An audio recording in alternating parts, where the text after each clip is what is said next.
Hey guys, good morning. Coach here. What's today? Thursday? Happy Thursday, I think. So that was a very nice, quick, easy strategy number three. Look at the chart. You can see step one right around 7 o'clock. You can see you immediately got step two. Step three and step four are already preloaded. That's your spread and your time. So you can see that it got all the steps. I actually caught this late in the curve, so I only took it for a T1, and that's all you're measuring starting out is win or loss. And so experience, once you do this, you can say, oh, I caught it low in the curve. And what that means is instead of catching it somewhere up in here and playing it from here all the way down to the new low, I caught it after that, probably 2.5, 3 pips low in the curve, but it still was able to go down and hit 3 pips. You can also see that's where you need to get out because your indicator is saying, hey, for all intended purposes, it's done its job. You got in, you got out, you got paid, you got gone, look for another trade. So now, Trey, yesterday, see what I mean about when you are under the 50, only be a seller. When you're above the 50, you're only looking to be a buyer. And by default, this will cut out some bad trades. I'm not going to say you're going to win them all. I'm not going to say that there's not a time that you need to be selling above the line. But for all intended purposes, when you're below the 50, you're only looking to sell. When you're above the 50, you're only looking to buy.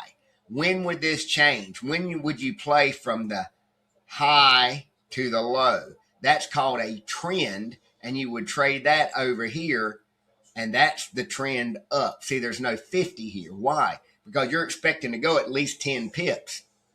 Sometimes the 50 is only 5 pips away. So you're looking to go 10 pips. This is the only trend that I teach. It's the only one you really need. So you can see that the Euro USD are buyers, right? I missed that trade. I would have had to be in here at 415. Step one was at 415. Somebody asked me, I want to think it was Christine. Someone said, when's the best time to trade? I said 4 a.m. to lunchtime. If you can trade from 4 a.m. to lunchtime, that's all the trading you'll ever need, right? And I would go as far as to say 4 a.m. to 11 o'clock. So that was a great one. But because I missed this at 4, I was asleep at 4:15. I might have just been getting into bed. Because I missed that, I know I'm not going to be a buyer on a trend. So I go to Euro USD here.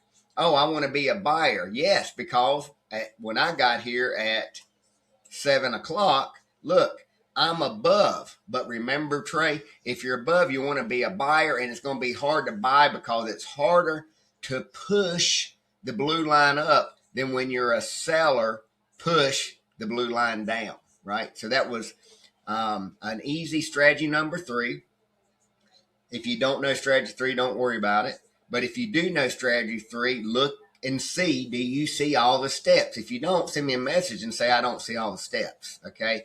If you do see all the steps, then did you get in it?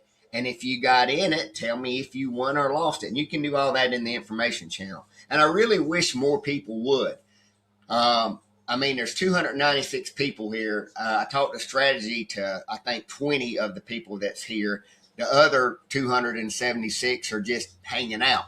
And that's cool. It doesn't cost anything. Hang out as long as you want. But if you want to learn how to trade, then, you know, you got to take the course. So it's resetting now. Strategy number three is resetting. You don't have a strategy one because you're channel locked. So look and see if you can get all your steps again. And if you can, if I can, I'll post them. I'm getting ready to start a class. So if you have any questions, let me know. See you guys later. Peace.